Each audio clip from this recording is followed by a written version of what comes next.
100세 시대 건강하이소! 네. 요즘 식당을 가보면요. 혼자 식사하시는 분들, 혼밥이라고 그러죠. 정말 상당히 많은 사람들이 혼자 식사하시는 거 봤는데 이 비율이요. 우리나라가 다른 나라에서 월등하게 높다고 그럽니다. 두 분은 어떠세요? 네. 저는 혼자 밥 먹는 거 굉장히 좋아해요. 저희는 일정이 그래요? 매일 다르고 하다 보니까 친구들이랑 약속 잡기가 쉽지 않아서 저 지난주에도 혼자서 혼밀하고 왔거든요. 밀면. 부산에 밀면 맛있잖아. 또. 그쵸. 네. 그렇구나. 저도 현상 씨는? 네. 혼자서 잘 먹습니다. 근데 이제 이따금씩 먹다 보면은 제가 얼마 전에 진짜로 혼밥을 먹으려고 그 이제 김밥집에 갔었어요. 그런데 정확하게 그 가게 안에 한 6분이 혼밥을 하고 있었어요. 예. 근데 전부 다 핸드폰 보면서 이제 밥을 드시더라고요. 무건수행하듯이 이게 밥 먹으니까 야, 이게 행복한가 어떤가 한번 좀 그런 생각이 좀 들긴 하더라고요. 최근에 그 유엔 행복 보고서에서 네. 이런 질문을 던졌대요. 혼밥해서 행복하십니까? 라고 던졌더니 우리나라 사람들이 일주일에 다른 사람과 같이 식사하는 비율이 평균 1.6회. 이게 세계 최하위권이래. 맞습니다. 큰일입니다, 이거. 맞아요. 네. 그래서 이제 제가 이거 정확하게 조사를 해왔는데 네. 올해 국가별 행복 순위에서 우리나라가 지난해보다 6계단이 내려간 58위를 기록했다고 하는데요. 그 이유인즉슨 혼밥이 행복 지수의 하락의 한 원인으로 작용했다고 합니다. 큰일입니다. 그러니까요. 좋은 사람들이랑 맛있는 거 먹을 때 얼마나 행복해요. 맞아요. 그럼요. 아무리 바쁘더라도 일주일에 3번 정도 저희 집에는 꼭 저녁 식사 같이 하자 이렇게 약속을 했거든요. 네. 그래야지 그것이 진정한 식구가 아닌가 하는 생각이 맞습니다. 듭니다. 밥을 같이 먹어서 식구잖아요. 맞죠. 네, 일주일에 네. 3번 이상 같이 드시길 바라면서. 자, 오늘 함께해 주실 주치분들 나오셨습니다. 각자 인사 부탁드리겠습니다. 예, 안녕하세요. 척추만 사랑하는 남자 정형외과 의사 황진호입니다. 네, 반갑습니다. 혼밥, 혼술을 절대 하지 않는 비뇨기과 의사 구자연입니다. 안녕하세요. 여러분의 숨을 틔워드리는 이비인후과 김홍대입니다. 네, 안녕하십니까. 건강한 발걸음을 연구하는 정형외과 정한솔입니다. 네, 안녕하세요. 이제 치과 치료도 스트레스 받지 말고 진행하시기 바랍니다. 마취통증의학과 김은정입니다. 자, 오늘 또 이렇게 멋진 주치분들 모시고 함께하겠습니다. 첫 순서 건강 FM 만나보시죠.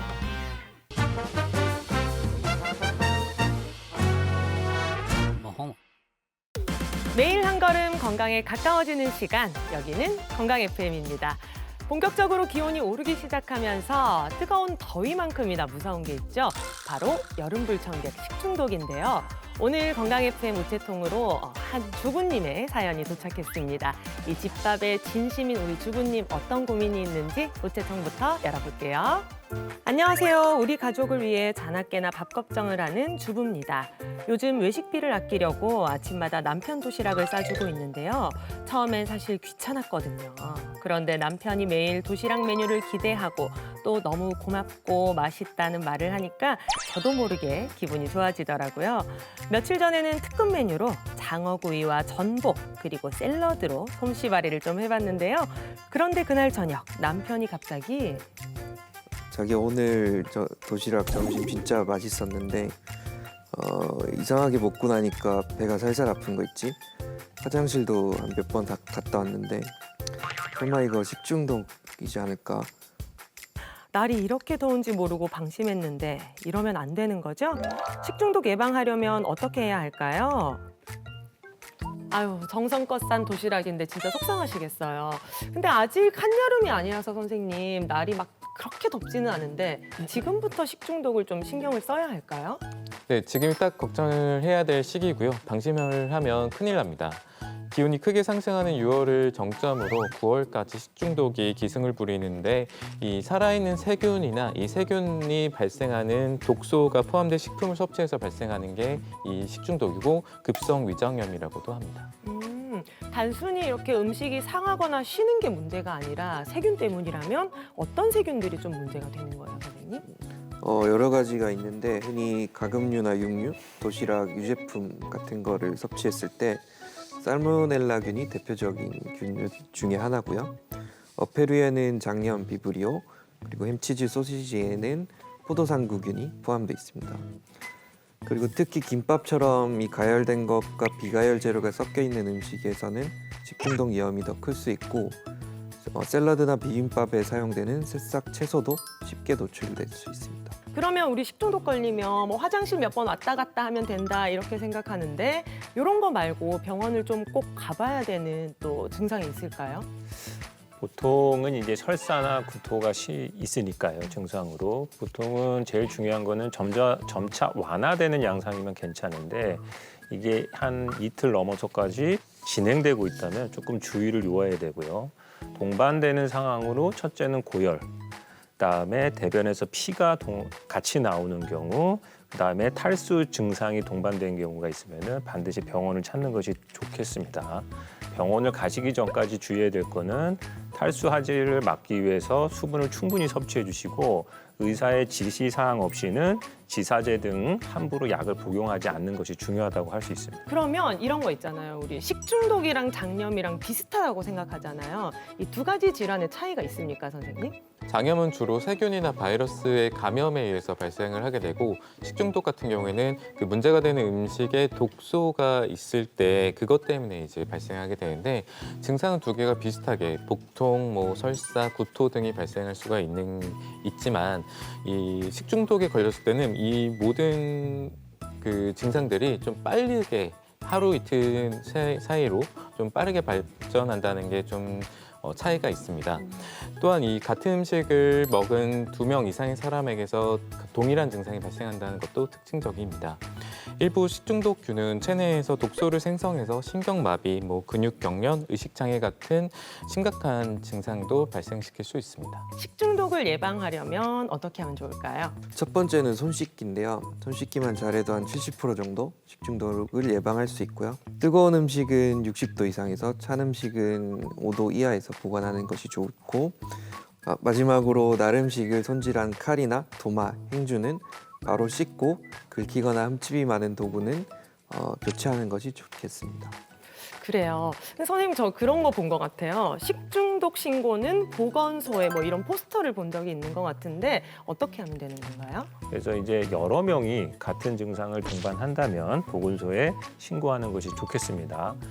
전화로도 할 수 있고요. 또는 홈페이지에서 건강신문고, 또 식중독 신고 등을 통해서 홈페이지 사용하실 수 있고 또 직접 방문해서 신고도 하실 수 있습니다. 저녁에 끓여놓은 국이나 반찬 아직은 괜찮겠지 하고 실온에 보관하지 마시고요. 반드시 냉장고에 보관하시길 바라겠습니다. 맛있게 먹고 다 같이 아프면 너무 고생이잖아요.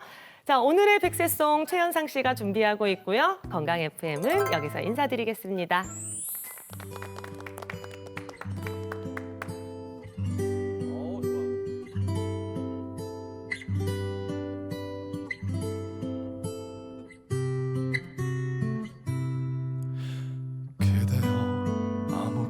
걱정하지 말아요. 우리 함께 마취합시다. 그대 아픈 기억들 모두 그대여 치과 공포증 깊이 묻어버리고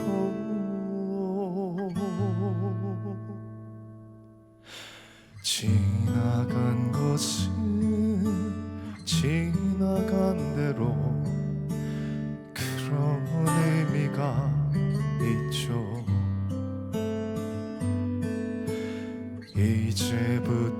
이제부터는 관리하세요. 후회 없이 건강해 놀아 말해요.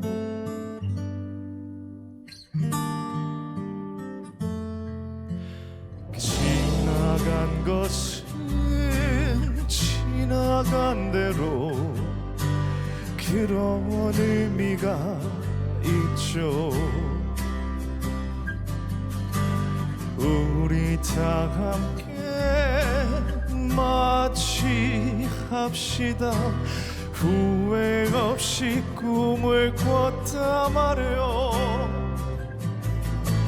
지나간 것은 지나간 대로 그런 의미가 있죠. 우리 다 함께 마취합시다. 후회 없이 꿈을 꿨다 말해요. 건강한 꿈을 꾸겠다 말해요.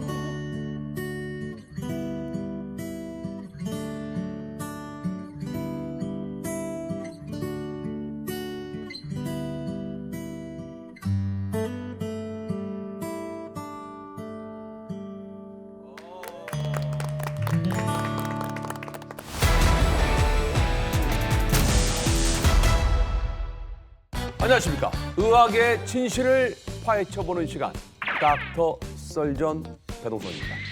저하고 뜨거운 논쟁을 펼쳐줄 닥터쌤 나오셨습니다. 안녕하십니까. 안녕하세요. 네. 네, 평화의 상징 비뇨기과 구자연입니다. 아니 제가 좀 들어보니까 우리 구자연 쌤이 기장의 마더 테레사다 뭐 이런 얘기를 하던데 이거 자칭입니까 타칭입니까? 본인이 직접 하고 다니는 겁니까? 벌써 그 소문이 여기까지 올라왔군요. 네네. 제가 네. 그 가정의 평화를 여러 지켜드렸습니다.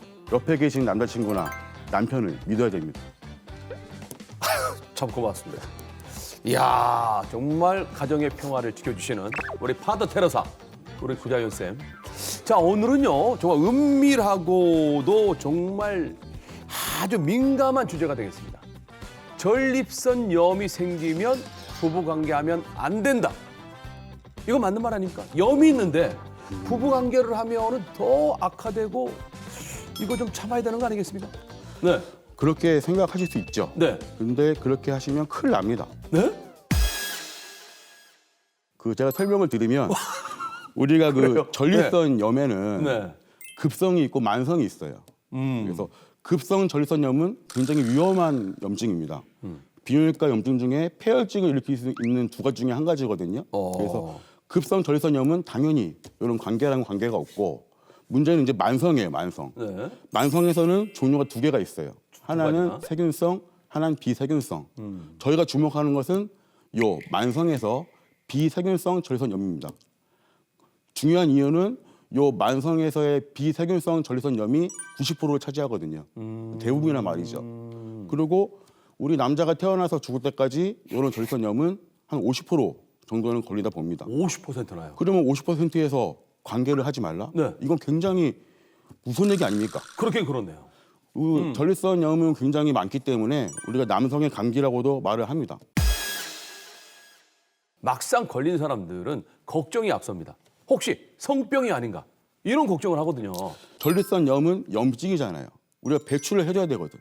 그 염을 배출을 해줘야 새로 생긴다. 전립선액이. 저희가 말하는 건 비세균성이고, 비세균성이고. 그렇죠. 그리고 전립선염이란 큰 지붕 아래 그런 이런 선병 같은 경우는 굉장히 일부분.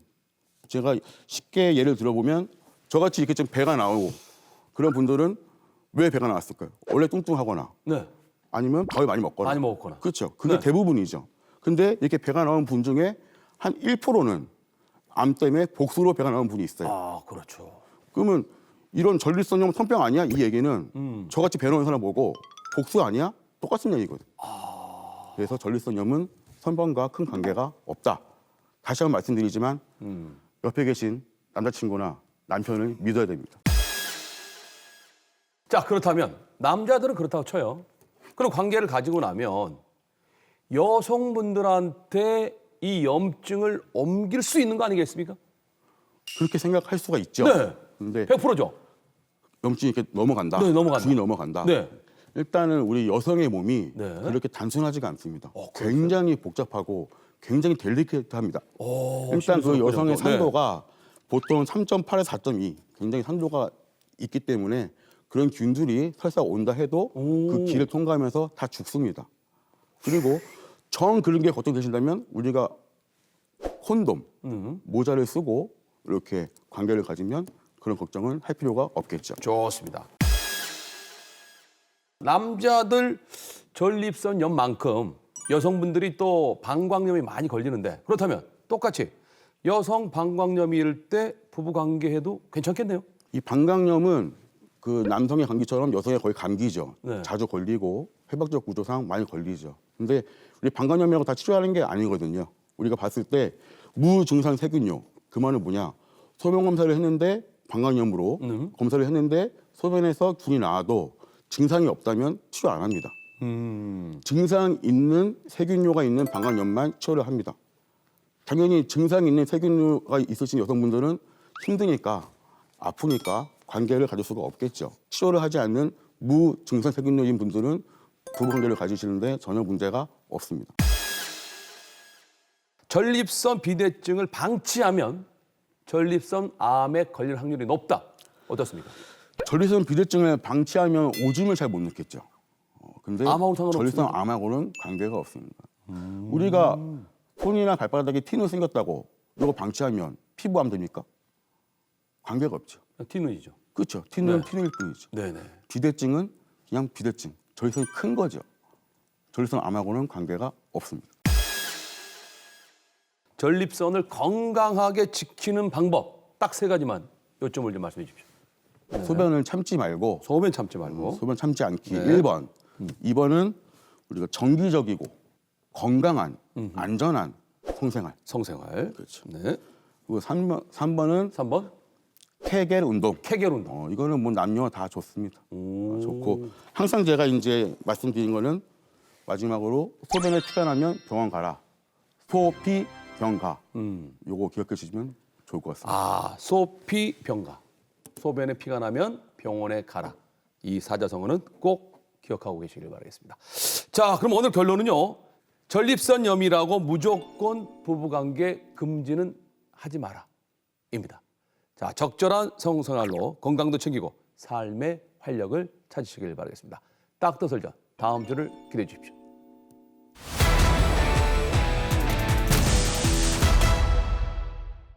오늘의 토크 주제는 치과 공포증, 수면 마취로 걱정 뚝이 되겠습니다. 오늘의 주치 김은정 교수님 모시겠습니다. 어서 오세요. 네, 오늘 진짜 제가 기대가 많이 됩니다. 먼저 이 마취가 뭔지 정확하게 좀 짚고 넘어갔으면 좋겠거든요. 이 보고 계신 분들도 좀 생각하실 텐데 마취하면 그저 우리가 뭐 좀 잠드는 거 아닌가? 네. 뭐 아니면은 뭐 좀 어떻게 하는 거지? 뭐 이런 생각하실 거예요. 마취 이거 아니에요? 네, 잠드는 거 아닌가 하는데 이거 어떤가요? 많은 분들이 이제 수술 자체에 관심을 많이 가지시다 보니까 전신 마취나 수면 마취를 많이 받고 계심에도 불구하고 마취에 대해서 자세하게 설명을 들으신 분은 사실 많이 없을 것 맞아요. 같습니다. 네, 흔히 이제 마취를 그냥 편하게 잠을 이제 재워주는 과정이다라고 생각하지만 생각보다 훨씬 더 이제 복잡한 의학적 과정이라고 할 수가 있습니다. 마취에도 종류가 굉장히 많잖아요. 어떤 마취들이 있나요?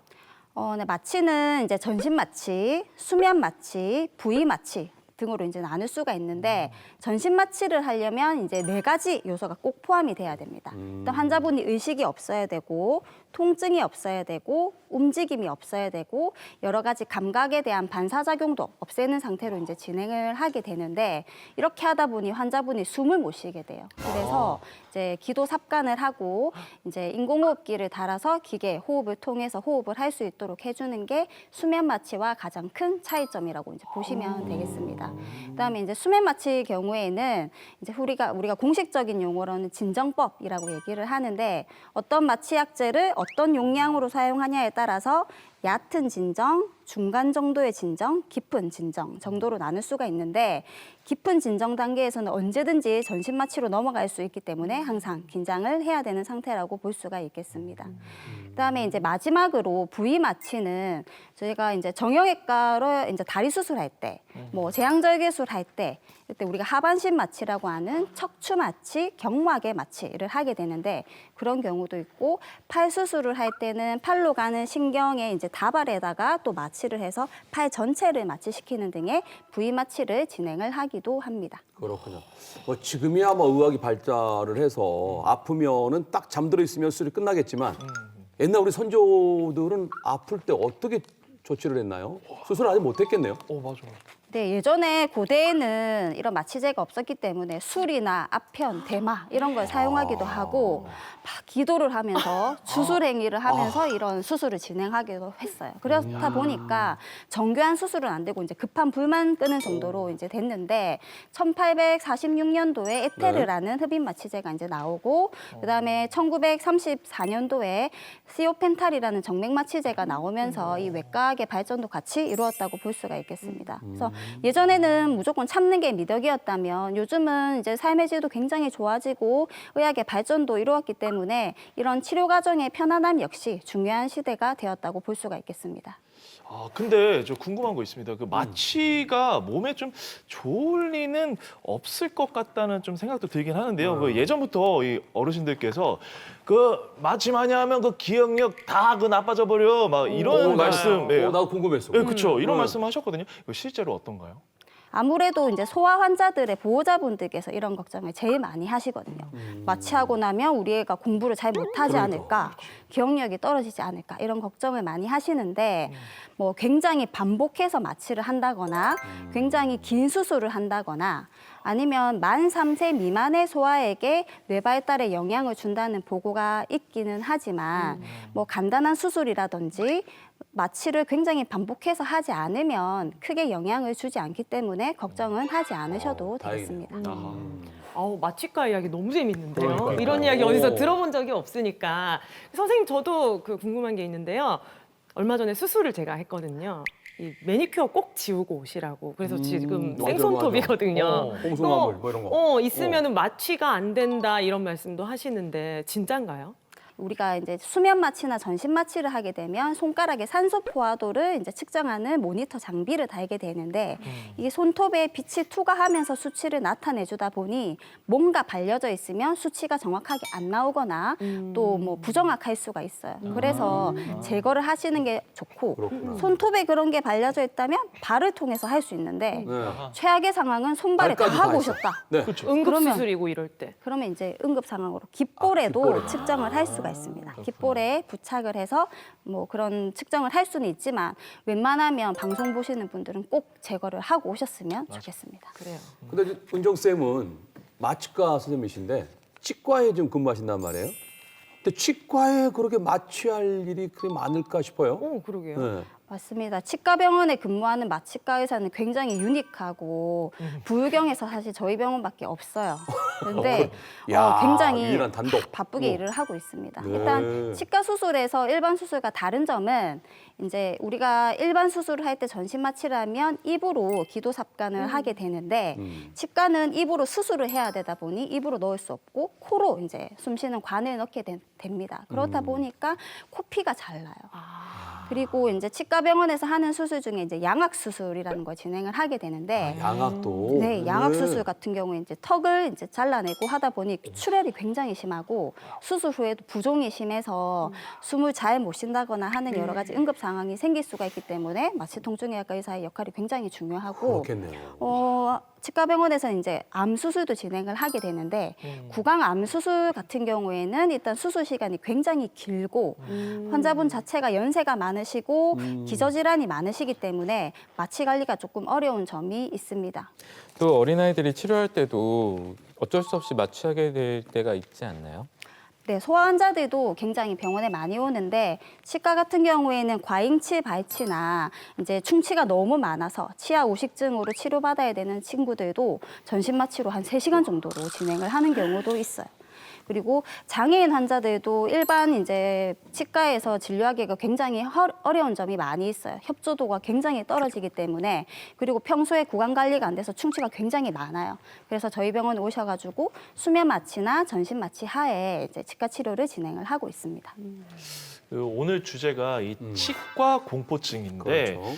여기서 치과 가는 거 안 무서운 사람 어디 아, 있습니까? 없어. 무서워요. 네. 가기 싫어요. 그런데 이게 소리만 그쵸. 들으면, 네. 근데 또 너무 다들 이게 아프면 치료 받으러 가야 되잖아요. 근데 이게 그냥 우리가 지금 무섭다고 하는 것과 완전 차원이 다르게 치과 공포증이라고 하면 도대체 이게 어느 정도여야지 이 공포증이라는 말이 붙는 건가요?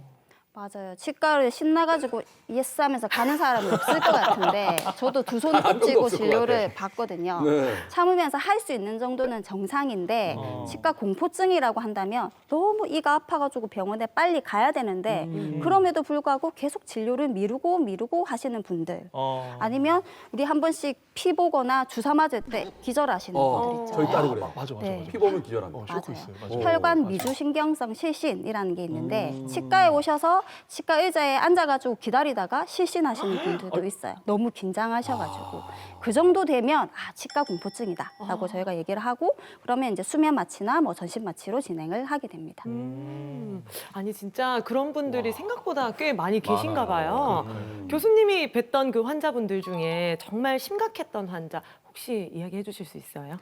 네, 보통 제가 수술실에서 만나는 환자분들은 이미 치과 공포증으로 외래에서는 잘 안 되고 스케줄을 잡아서 올라오신 분들이 많은데 일단 수술방에만 오시면 다 할 수가 있어요.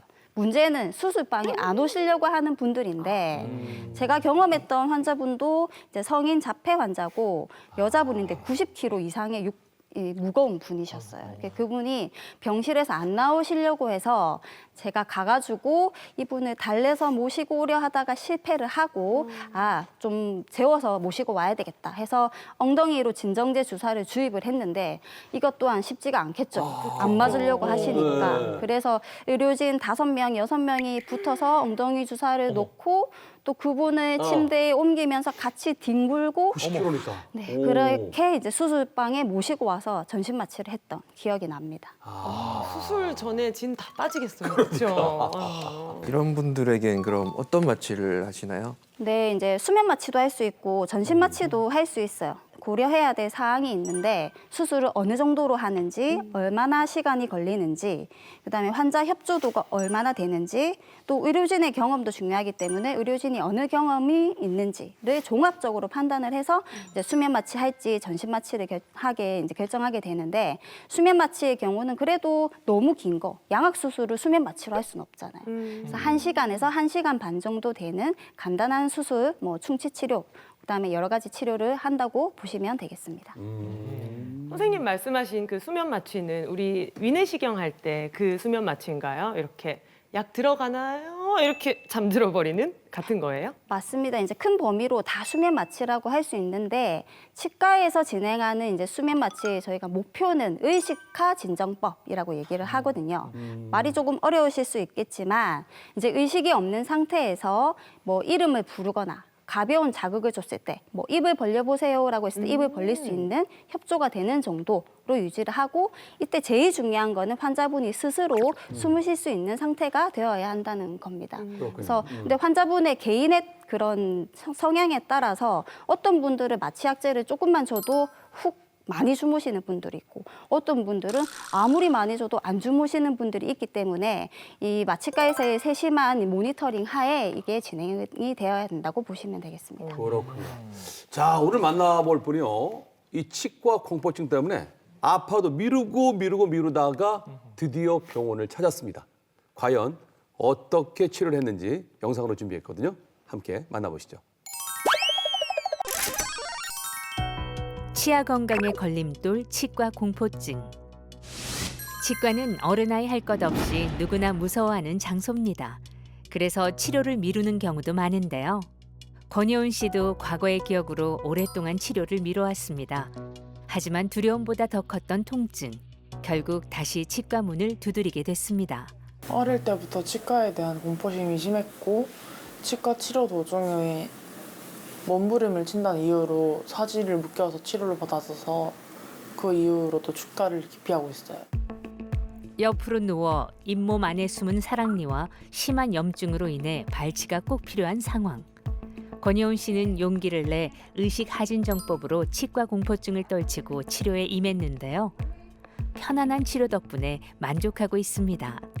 환자분 처음에 오셨을 때 이제 오른쪽 그 어금니 쪽에 이제 잇몸이 부어가지고 아프다고 오셨는데 보니까 엑스레이를 찍어보니 이제 사랑니가 누워서 있었고 그쪽에 이제 염증이 심해져서 잇몸이 부은 상태셨고 또 엑스레이 찍어보니까 오른쪽 밑에 외에 이제 오른쪽 위쪽에도 사랑니가 있으면서 치아 낭종이 같이 있어가지고 이제 이거를 발치를 해야 되는데 밖에서 이제 수면 마취를 하시려니 좀 겁이 나고 해서 대학병원에 오신 케이스였습니다. 덱스메데토미딘이랑 이제 미다졸람을 사용해서 수면 마취를 진행을 하였고 또 하나 뽑으려고 오셨는데 갑자기 위에 거도 같이 뽑자고 하셔가지고 환자분이 많이 좀 겁내하셨어요. 근데 설득을 잘 하고 또 대화를 해서 다 같이 뽑기로 이제 결정하셔가지고 다행히 수면 마취도 잘 되셔서 편안하게 발치 위아래 다 하시고 낭종도 제거하셔가지고 마무리가 잘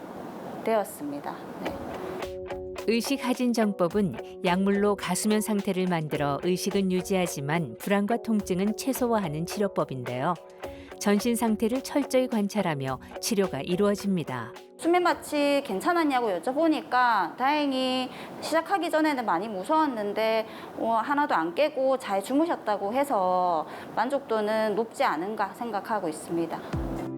오른쪽 위아래 사랑니는 물론 위쪽 사랑니 주변의 물혹도 제거했습니다. 특별히 잇몸 붓는 것도 없고 통증도 없어서 생각보다 편한 것 같아요. 통증이 없어서 식사를 편하게 할 수 있을 것 같고 두통이 없어져서 편히 잘 수 있을 것 같아요. 무사히 치료를 마치고 드디어 퇴원하는 날. 한때는 치과가 멀게 느껴졌지만 지금은 두렵지 않은 곳이 되었습니다. 치과 공포증이 있더라도 수면 마취로 치료받는 것도 괜찮은 것 같고 저로서도 만족했기 때문에 다른 분들에게도 추천을 해요. 그러면 이 수면 마취는 어떻게 진행을 하는지 그리고 또 그 전에 따로 이 검사는 하는지 좀 알려주시면 좋겠습니다. 네, 수면 마취라고 해서 간단하게 생각하면 여러 가지 사고가 생길 수가 있기 때문에 최악의 상황, 전신 마취 단계로 넘어갈 수도 있다고 생각하고 이제 여러 가지 준비를 하게 됩니다. 먼저 이제 문진을 통해서 병력 청취를 하게 되는데 고혈압, 당뇨, 심장질환, 호흡기 질환이 있으신 분들은 그런 질환이 관리가 잘 되고 있는지를 체크를 하고 드시는 약제 중에서도 끊어야 되는 약이 있는지 체크를 하고 알러지가 있다든지 이전에 마취했을 때 뭔가 문제가 있었다든지 이런 거는 환자분을 통해 확인을 해봐야 되기 때문에 반드시 확인을 해야 되고 또 이제 신체 상태에 대해서 평가를 하는 부분이 있는데 환자분이 호흡에 문제가 생길 그런 가능성이 있는지 수면 무호흡증이 있는지 턱이 너무 작으신지, 입이 잘 안 벌어지는지, 목이 잘 움직이는지 등의 평가를 진행을 하게 됩니다. 그리고 이제 그 외에도 엑스레이를 찍는다든지 심전도, 혈액 검사 등의 임상 검사를 통해서 환자분에게 뭔가 문제가 있지는 않는지를 이제 체크를 하게 됩니다. 저도 그 수술할 때 그 옆에서 이제 마취과 선생님들이 마취하는 걸 이렇게 보고 하는데요. 궁금한 게 보니까 마취제도 종류가 엄청 많더라고요. 그럴 것 같아요. 그리고 또 하시는 분마다 또 선호하시는 게 틀린 것 같아요. 그래서 혹시 어떻게 선택하는지 그냥 기분에 따라서 그때그때 생각하는 건지 아니면 또 어떤 환자한테 맞춰주시는지. 그런 룰이 있는지 이렇게 궁금합니다. 네, 마취제 종류가 굉장히 다양하죠. 흡입 마취제, 정맥 마취제 이렇게 있는데 이제 보통 소아치과에서 웃음가스라고 하는 N2O 가스를 많이 쓰는데 N2O 가스 정도는 굉장히 얕은 진정 상태를 유도한다고 보시면 되겠습니다. 수술실에서 진행하는 건 조금 더 깊은 진정이 필요하기 때문에 정맥 마취제를 사용해서 정주 진정법이라는 것을 이제 시행을 하게 되는데 말 그대로 주사로 마취제를 투여한다고 보시면 되겠습니다. 그래서 이제 어떤 약제를 사용할지는 굉장히 어찌 보면 개인 선택일 수도 있고 그렇죠. 다양한데 저희 병원 같은 경우에는 이제 호흡 억제가 거의 없다고 알려진 덱스메데토미딘이라는 약물을 주로 사용을 하고 이 약만 써서 조금 잘 안 주무신다 하면은 프로포폴이라는 약을 소량으로 추가해서 같이 사용을 하고 있고요. 사실 이제 성공적인 수면 마취를 위해서는 잠 오는 약만 주는 게 중요한 게 아니고 저희가 자다가도 꼬집으면 네. 깨잖아요. 그쵸. 네, 네. 안 아프게 하는 게 굉장히 중요하거든요. 아.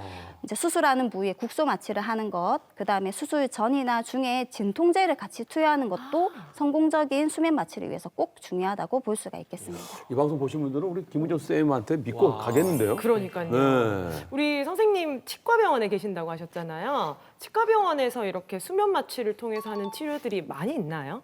네, 굉장히 많이 시행하고 있는데요. 보통 뭐 1시간에서 1시간 반 정도 소요되는 치과 수술을 많이 진행을 하고 있습니다. 뭐 발치라든지 뭐 농양 제거, 치근단 절제술, 그다음에 뭐 임플란트, 뭐 뼈 이식술, 그다음에 어르신들 같은 경우에 이제 골수염 제거술 이런 것들을 굉장히 많이 진행을 하고 있고 충치 치료도 이제 진정법을 통해서 진행을 할 수가 있습니다. 나 진짜 궁금한 거 있어요. 마취 쌤들이 이제 마취 딱 끝났잖아요. 그럼 다른 쌤들 이게 수술할 때 쉬고 계시나요?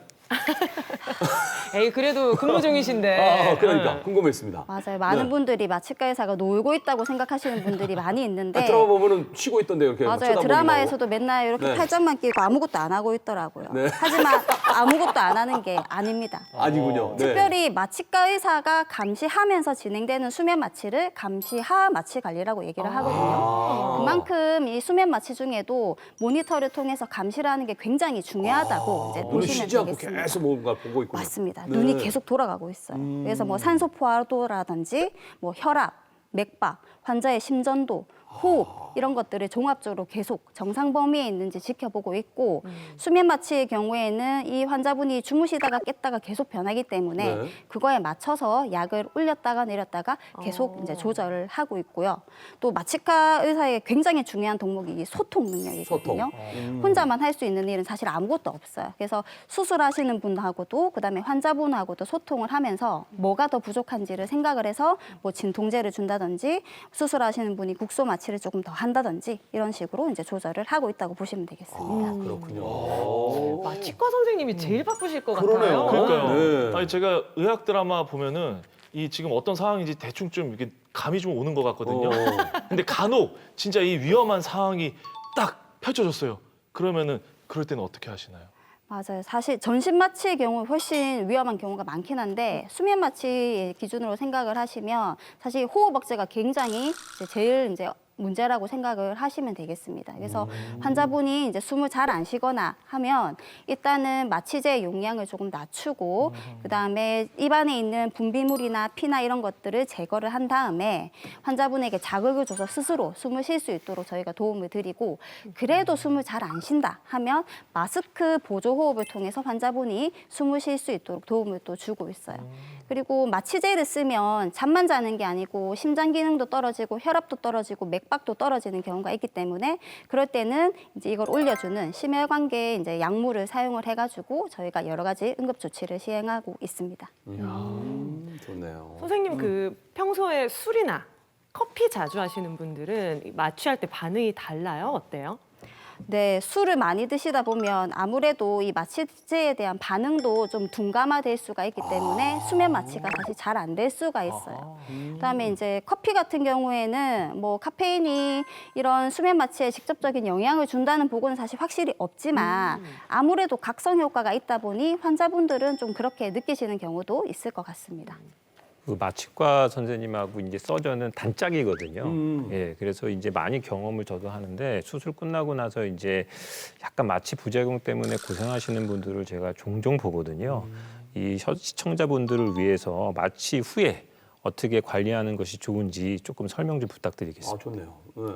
네, 수면 마취의 경우에는 사실 당일로 이루어지는 경우가 굉장히 많은데 직후에는 아직도 졸리거나 속이 메스껍거나 뭐 입이 마르거나 뭐 그런 경우가 있기 때문에 반드시 보호자랑 동행해서 귀가하시는 게 사실은 좋고 제일 중요한 거 절대로 스스로 혼자 운전해서 집에 가시는 거는 안 됩니다. 안 되죠. 그건 안 되지. 그리고 뭐 일상생활을 하실 수도 있지만 그래도 너무 무리하지 말고 푹 쉬시는 게 좋고요. 전신 마취 경우에 환자분들께서 제일 불편감을 호소하시는 것이 이제 기도 삽관을 하다 보니 목이 아프다, 너무 따갑다라고 이제 말씀하시는 분들이 많은데 그런 분들은 이제 금식이 해제가 되면 따뜻한 물을 마시는 것도 인후통을 조절하는 데 조금 도움이 될 수 있습니다. 그리고 이제 연세가 많으신 분들은 전신 마취를 하고 나면 선망이라고 해서 뭐 아들 이름을 갑자기 기억을 못 하신다든지 여기가 어디야 뭐 이런 식으로 말씀하시는 분들이 있는데 당황하시지 말고 그때는 낯익은 보호자가 계속 말을 좀 걸어주고 낮에는 좀 밝게 밤에는 어둡게 해서 이 신체가 빨리 바이오 리듬을 찾을 수 있게 도와주시면 하루 이틀 내에 금방 회복이 되실 겁니다. 마지막으로 시청자분들에게 당부의 한마디 부탁드릴게요. 그래요. 자, 이 치과 공포증 때문에 병을 키워서 오시는 분들이 굉장히 많이 있습니다. 하지만 이제 수면 마취와 전신 마취를 통해서 치과 치료도 편하게 받으실 수가 있어요. 씹고 뜯고 맛보고 즐기고 먹는 게 너무 중요한 시대잖아요. 그래서 너무 불안해하시지 말고 빨리 치과에 가셔가지고 초기에 치과 치료를 진행해서 건강한 삶을 유지하시기 바라겠습니다. 아유, 감사합니다. 자, 지금까지 그 무서운 치과 공포증을 수면 마취로 잠재워주는 김은정 교수님이었습니다. 감사합니다.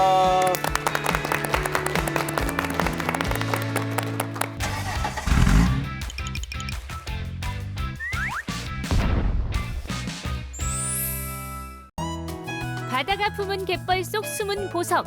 지금 만나볼 참맛은 바로 참소라인데요. 단단한 껍질 속에 감춰진 쫄깃함은 모두를 매료시키죠. 게다가 영양도 풍부해 천연 피로해소제로 제격인데요. 오늘은 쫄깃한 참소라를 넣은 매콤달콤한 비빔국수로 배를 든든하게 채워볼까요?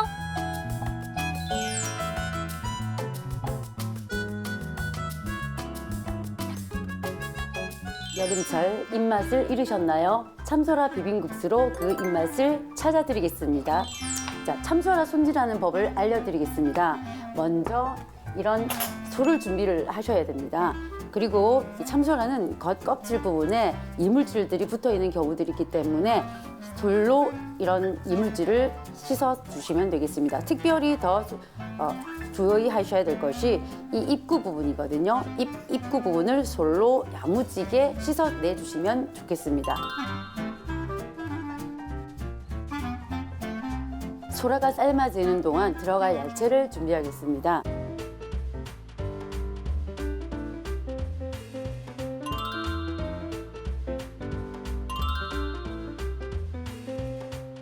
야채는 다 준비가 끝났습니다. 그러면 소라가 어떻게 잘 삶아졌는지 한번 확인해 볼까요?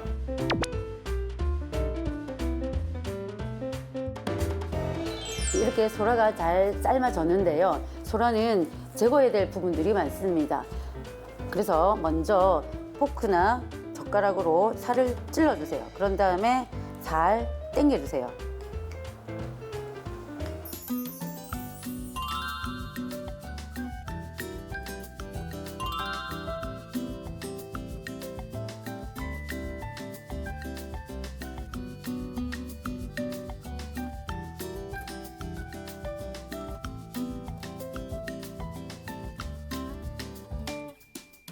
지금 양념장을 만들었는데요. 양념장을 만들 때 마늘과 생강이 들어가면 깊은 맛을 준다고 합니다.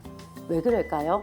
따뜻한 성질을 가지고 있는 부추나 생강이나 마늘과 함께 드시게 되면 궁합이 잘 맞는데요. 이런 따뜻한 성질의 음식과 같이 드시게 되면 아까 얘기했던 좋은 성질들을 훨씬 더 우리 몸에 부드럽게 작용하는 데 도움을 받으실 수 있을 것입니다. 또한 소라는 나쁜 노폐물들을 빼주는 그런 작용을 가지고 있기 때문에 몸에 부종이 있을 때에도 드시면 좋습니다. 성질이 차기 때문에 가슴에 화가 있다든지 불안하고 답답할 때 드시게 되면 많은 도움을 받으실 수가 있습니다.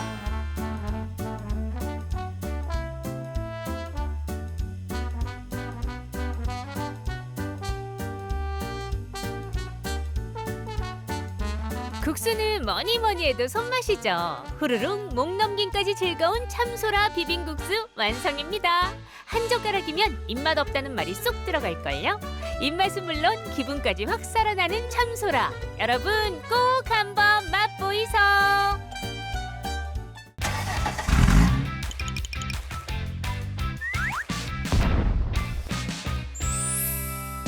자, 저희가 준비한 소식은 여기까지입니다. 다음 주에는 더 꽉 찬 건강 정보로 돌아올게요. 그때까지 100세 시대 건강해서! 감사합니다.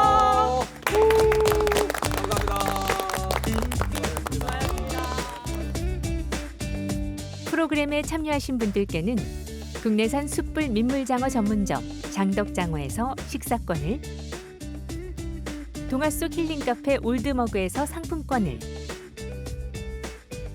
근육이 미래다 크로노스 짐에서 선글라스를 드립니다.